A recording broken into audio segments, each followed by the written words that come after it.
Welcome, everyone. I'm Richard, and tonight I invite you to settle in for a journey into the shadows. Turn down the lights, get comfortable, and prepare for chilling true horror stories that might linger long after the video ends. These tales aren't fiction. They're real experiences from people who thought they were in for summer fun, only to find themselves trapped in a nightmare. Summer camp? For some, it's all bonfires and friendship. For others, it's the setting for something far more sinister.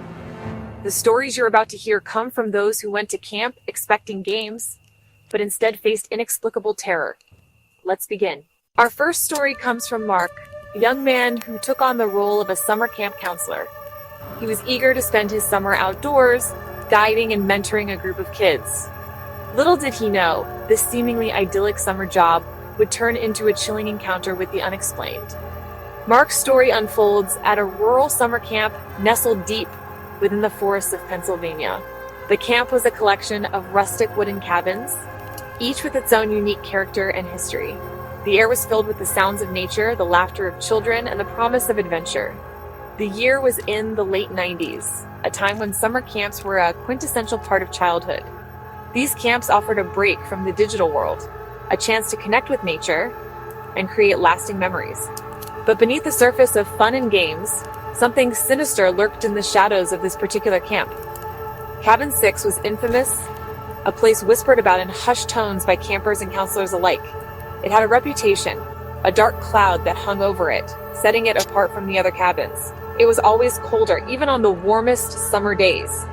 A chill that seeped into your bones the moment you stepped inside. The air felt heavy, stagnant, as if something unwelcome had taken residence.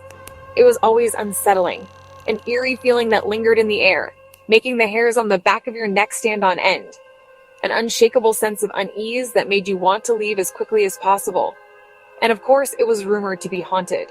Stories of strange occurrences, unexplained noises, and ghostly apparitions had circulated for years, adding to the cabin's ominous mystique.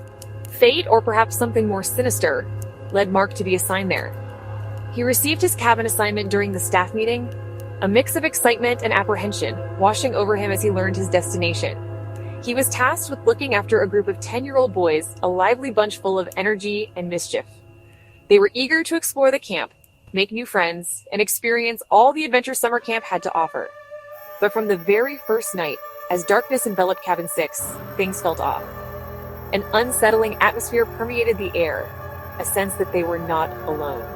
The boys began to complain of scratching sounds emanating from within the walls, a persistent, unnerving noise that kept them awake at night. It was a sound that seemed to crawl under their skin, fueling their growing unease. Mark, trying to maintain a sense of normalcy, initially blamed the scratching on mice, attempting to dismiss the boys' fears with a logical explanation. He hoped to quell their anxieties and reassure them that there was nothing to worry about. But as the days passed, the noises grew more deliberate, more insistent, as if something was intentionally trying to get their attention. The scratching became louder, more aggressive, and the sounds were undeniably purposeful. One night, a boy named Kevin, his face pale with terror, woke Mark from a deep sleep, his voice trembling as he recounted what he had heard. Kevin claimed to hear heavy footsteps coming from an empty corner of the cabin, a sound that defied explanation and sent shivers down his spine. The footsteps were slow, deliberate, and heavy, as if some unseen entity was pacing back and forth. The corner he pointed to was shrouded in darkness, a place where shadows seemed to gather and deepen, adding to the unsettling atmosphere. It was a space that felt colder than the rest of the cabin, a void that seemed to absorb all light and warmth. The next night, the unease escalated.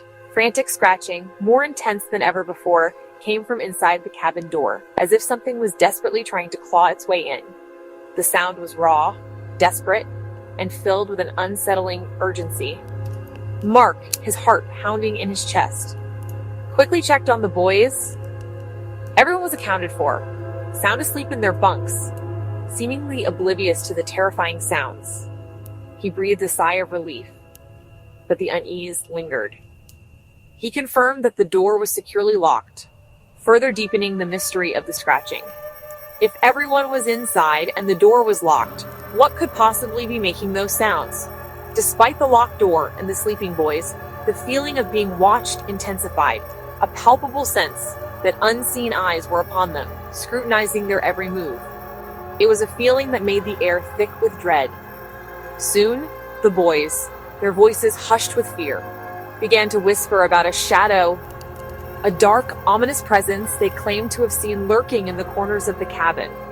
They described it as a tall, thin figure, a silhouette that seemed to stretch and distort in the darkness, its form shifting and changing in unsettling ways.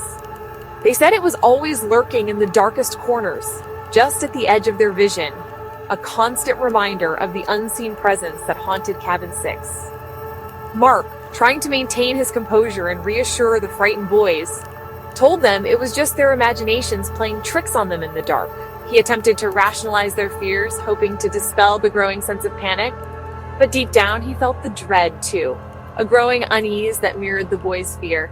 He couldn't shake the feeling that something was truly wrong, that Cabin 6 was more than just an old, creaky building. One evening, as they were settling in for the night, the temperature inside the cabin dropped suddenly, plummeting several degrees in an instant. A wave of icy air washed over them, sending shivers down their spines. It was then that Mark saw it, a glimpse of something that would forever be etched in his memory. He saw a patch of darkness, impossibly black, a void that seemed to absorb all light, defying the laws of physics. It was a darkness unlike anything he'd ever witnessed. Within that darkness, he could make out a tall, twisted form, a distorted shape that seemed to writhe and contort in the shadows. It was a figure of pure malevolence, radiating an aura of dread and despair. Instinctively, he shone his flashlight towards the dark shape, and the shape vanished instantly as if it had never been there at all. The darkness receded, leaving behind only the lingering chill and the palpable sense of dread.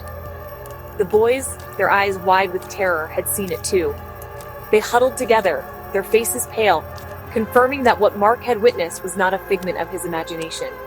Enough was enough. Mark, his voice trembling with a mixture of fear and anger, demanded to be moved to a different cabin, refusing to subject himself and the boys to another night in Cabin 6. But the director, a stern and unyielding man, refused his request, dismissing Mark's concerns as mere superstition and youthful over-imagination. He insisted that Mark was overreacting and that there was no reason to move cabins. With no other choice, Mark resolved to stay awake all night, every night, to protect the kids from whatever malevolent force resided within Cabin 6. He felt a deep sense of responsibility for their safety and vowed to do everything in his power to keep them from harm. That night, the scratching was constant, a relentless barrage of noise that echoed through the cabin, testing Mark's resolve. It was as if the entity within the walls was mocking him, reveling in their fear. Footsteps paced outside the cabin, circling the perimeter, their rhythm slow and deliberate, adding to the growing sense of dread. The footsteps seemed to be drawing closer, as if whatever was outside was stalking them. The boys, their faces etched with terror, huddled together in their bunks, clinging to each other for comfort, their eyes wide with fear. They were paralyzed with terror, unable to move or speak. Around 3 a.m., the witching hour, an eerie silence fell over the cabin, a silence so profound it was almost deafening. The scratching stopped, the footsteps ceased, and the air grew still. The air grew cold, colder than it had ever been before, a bone-chilling cold that seemed to penetrate their very souls. And then Mark saw the shadow again, clearer than ever before, more defined, radiating an aura of pure, unadulterated malevolence. It was no longer just a shadow. It was a presence, a being of pure darkness. It glided silently across the room, its form shifting and contorting as it moved, heading directly toward Kevin's bunk. Mark, his heart pounding in his chest, lunged forward, driven by a primal instinct to protect the boy. He shone his flashlight directly at the shadow, the beam of light cutting through the darkness like a sword. The shadow recoiled from the light, hissing like a cornered animal, then vanished into the darkness, leaving behind only the lingering chill and the echo of its malevolent presence. The next morning, Mark, his face pale with exhaustion and fear, packed up the boys' belongings as quickly as he could, determined to get them out of Cabin 6 as soon as possible. He marched to the director's office and threatened to quit on the spot unless they were immediately moved to a different cabin. He was no longer willing to compromise. The safety of the boys was his top priority.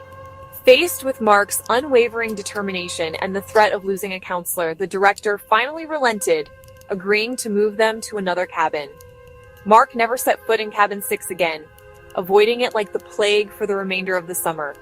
He couldn't shake the feeling that something evil resided within those walls, something he never wanted to encounter again. And when summer's end arrived, he quit his job at the camp, eager to put the experience behind him and move on with his life. But even years later, he remained haunted by the memory of the shadow, the chilling presence that had invaded cabin 6 and forever altered his perception of the world. The shadow that lived within its walls, a constant reminder that some mysteries are best left undisturbed. Our next story comes from Chloe, a tale that still sends shivers down her spine. It's a story of a night in the wilderness, a night where the line between reality and nightmare blurred into something truly terrifying. Chloe, at the young age of 16, often camped with her family. They were avid outdoor enthusiasts, always seeking adventure in the heart of nature. One summer, they ventured deep into the remote Colorado mountains, a place of stunning beauty, but also profound isolation. Little did they know, this trip would become etched in Chloe's memory forever. One night, as the moon cast long, eerie shadows across the landscape, Chloe awoke. She wasn't sure what had stirred her from her sleep, but a sense of unease washed over her. She lay there, listening intently, when she heard it, a soft, rhythmic crunching sound. It was faint at first, but it grew steadily louder. The footsteps were circling her tent, moving with a slow, deliberate pace that sent chills down her spine. It was clear that something was out there, and it was getting closer. At first, she tried to rationalize it, thinking it was just a deer foraging for food. But deep down, she knew that wasn't the case. The steps were too deliberate, too measured, lacking the random, skittish quality of a wild animal. This was something else entirely. The sound stopped right outside the tent, so close that Chloe could feel her heart pounding in her chest. She held her breath, waiting, dreading what might come next. Then came a low, wet sniffing, a sound that was both repulsive and terrifying, as if some creature was trying to catch her scent. It was inches from her face, right on the other side of the thin nylon wall, and Chloe felt a wave of pure, unadulterated fear wash over her. A shadow fell across the tent, distorting the familiar shapes of her camping gear into grotesque figures. The shadow was large, misshapen, unlike anything she had ever seen before. It had an elongated head and hunched shoulders, a monstrous silhouette that seemed to defy the laws of nature. Chloe was paralyzed with fear, unable to move or scream. She felt like a prey animal, trapped and helpless in the face of a predator. The shadow lingered, a dark and ominous presence that seemed to be studying her, assessing her.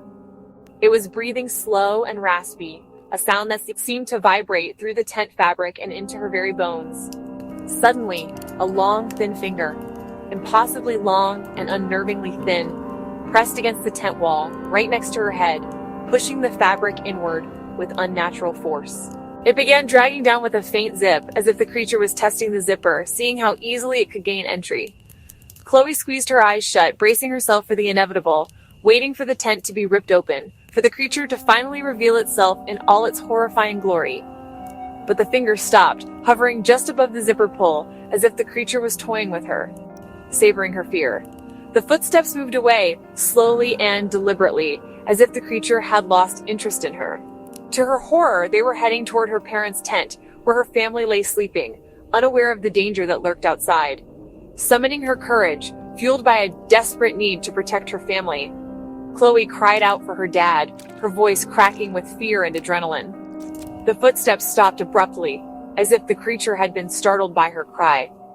Then a heavy thud echoed through the forest, as if something large and heavy had fallen to the ground.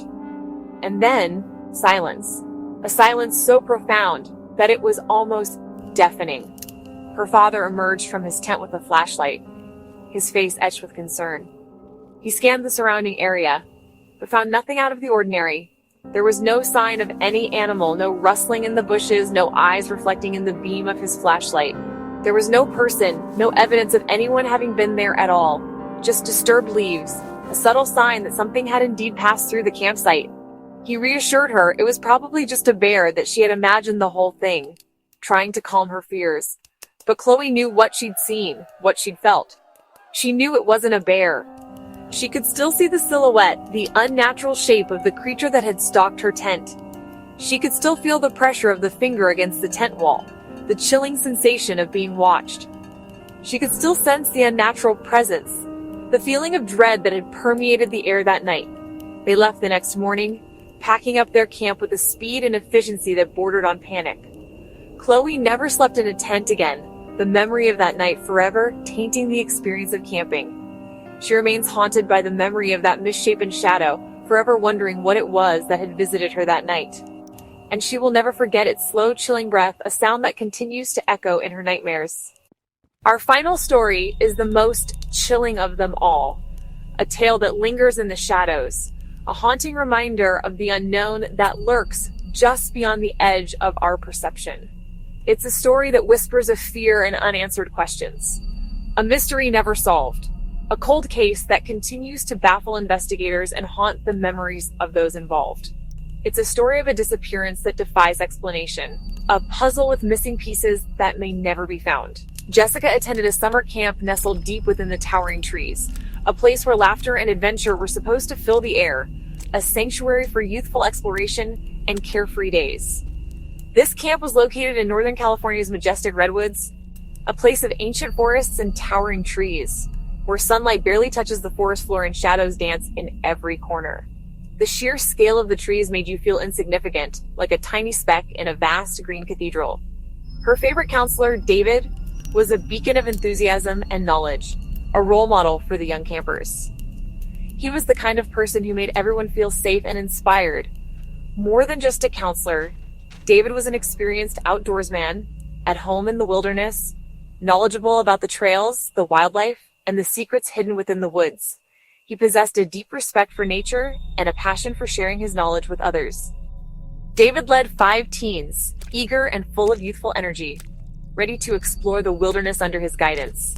They trusted him implicitly, looking up to him as a leader and a friend.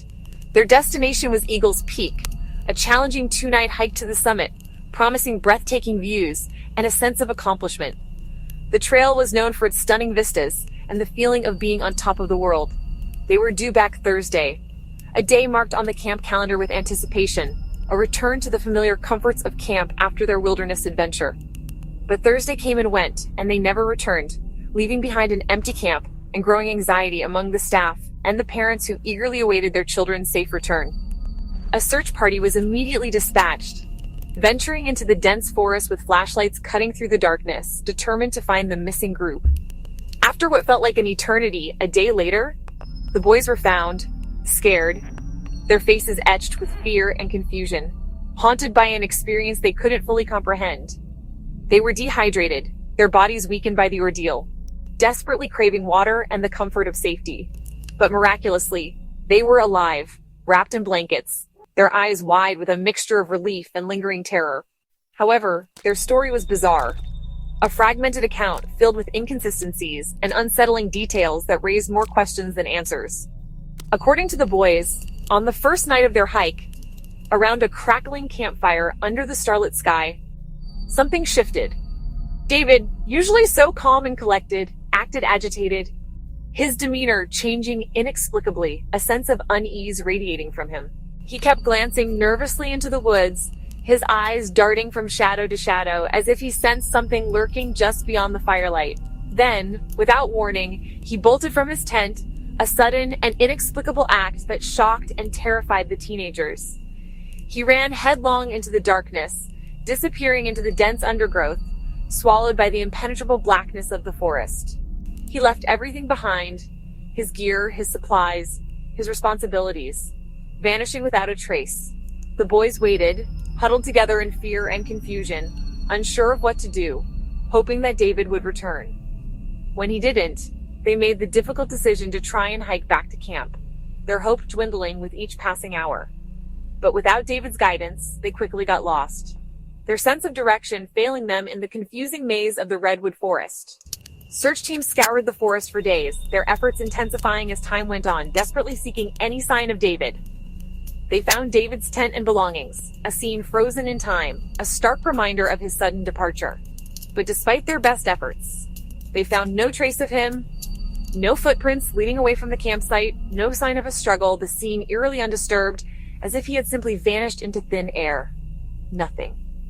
Just an unsettling emptiness that hung heavy in the air. As the days turned into weeks, rumors spread like wildfire. Whispers of an animal attack, a sudden and brutal encounter with the wild.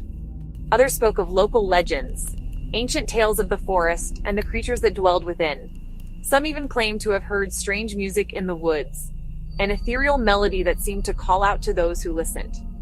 A hypnotic siren song that lured people away from the path, leading them deeper into the unknown. Officially, the incident was classified as a psychotic break, a tragic case of mental instability leading to a disappearance. But those who knew David, those who had witnessed his competence and his calm demeanor, doubted this explanation. He was too experienced, too calm, too grounded to simply succumb to a sudden mental breakdown. The camp, forever tainted by the mystery, closed a few years later, its laughter and joy replaced by an unsettling silence. And the mystery of David's disappearance remains unsolved to this day, a cold case that continues to haunt the region. Jessica, now an adult, never forgot her counselor, the man who had inspired her love of the outdoors. Nor could she shake the memory of the fear that gripped the camp in the days following his disappearance. A fear that lingered long after the search was called off. What made David run into the darkness that night? What drove him to abandon his responsibilities and disappear without a trace? No one knows, and perhaps no one ever will. He vanished, leaving behind a void that could never be filled, leaving only questions that echo through the years, unanswered and unsettling, and a chilling legend behind, a cautionary tale whispered around campfires, a reminder that some mysteries are best left undisturbed. And with that, our campfire is extinguished for the night. 3 stories, some are fun turned to fear, and the woods keeping their secrets. If you enjoyed these true horror stories, please like, subscribe, and share. Your support helps me bring more terrifying tales from the shadows. Until next time, stay safe. And if you're camping, maybe keep the fire burning a little longer. Good night.